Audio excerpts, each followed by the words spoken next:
Now, the US has named the 3 soldiers who were killed in Sunday's attack near the Jordan-Syria border.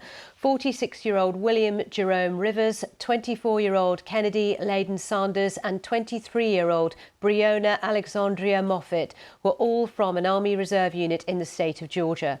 They were killed. Dozens more were injured in an attack at a remote outpost called Tower 22.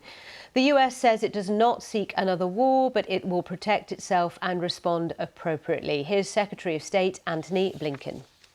So the attacks that have taken place since October on our forces, on our personnel, in both Iraq and Syria, have been conducted by groups that are aligned with Iran and indeed are supported by Iran, funded by Iran, equipped by Iran. And I would note that the presence of our forces in both Iraq and Syria has nothing to do with Gaza, nothing to do with the conflict that's taken place since October 7th. It's the horrific attacks by Hamas, and everything to do with making sure that ISIS doesn't reemerge. That's why they're there. Well, President Biden has promised a response. The White House issued this photo of him in the Situation Room discussing what to do with senior figures from his administration. What happened in Jordan is not an isolated incident. Since Israel launched its military action in Gaza after the Hamas attacks, US military bases in Syria and Iraq have been attacked more than 170 times. The group behind the deaths at the Tower 22 base, called Islamic Resistance in Iraq, are part of an Iranian-sponsored network across the Middle East. Known as the Axis of Resistance, there's a number of pro-Iranian militias based in Iraq, Syria, Lebanon, the Palestinian territories, and as far as south as Yemen. All are opposed to Israel and the United States. Iran says it had no direct involvement in any of the attacks. Our State Department correspondent, Tom Bateman, has been following events and sent this update. Well, Antony Blinken said that the US response would be decisive. He mirrored a lot of the language we'd heard from President Biden, that they will respond at a time and in a manner of their choosing. But there was a bit of new language as well, and that was about saying that the response could come in stages and over a period of time.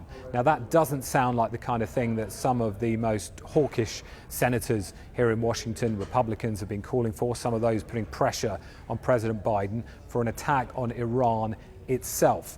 So the politics of Washington is playing into how the administration responds in the Middle East. President Biden knows that he'll have to show this is a decisive and forceful response, that it will deter further attacks on American forces, but at the same time that it won't spiral into further war in the Middle East. But in the end, the fundamentals here are that it is the war in Gaza that is causing this situation to spin further out of control. The administration says that, although it tries to claim there is no connection between what's happening in Gaza and the attacks against its forces. But it is why, at the same time, it's putting a huge amount of effort into trying to achieve a deal.